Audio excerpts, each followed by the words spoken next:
تفصیلات کے مطابق ایک ایشیائی باپ اپنی بیوی اور بچوں کے ہمراہ دبئی کے ایک ساحل پر پکنک منا رہا تھا۔ بچے سمندر میں تیراکی کر رہے تھے کہ اچانک لڑکی تیز لہروں کا شکار ہو کر ڈوبنے لگی اور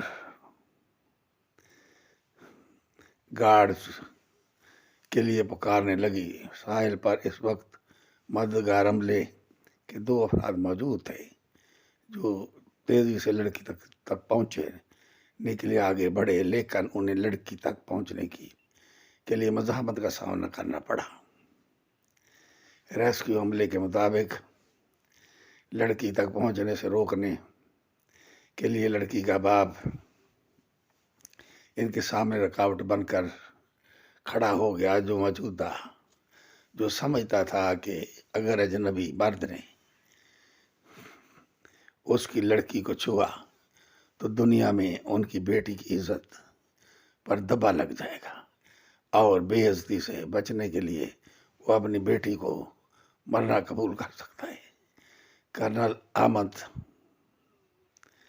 لڑکی فتح نے کہا کہ باپ بالکل نہیں چاہتا تھا کہ ریسکیو گارڈز لڑکی کی جان بچانے کے لیے آگے بڑھیں۔ وہ ایک لمبا چوڑا اور طاقتور شخص تھا جس نے گارڈز کو جارحانہ انداز میں کھینچنا شروع کر دیا۔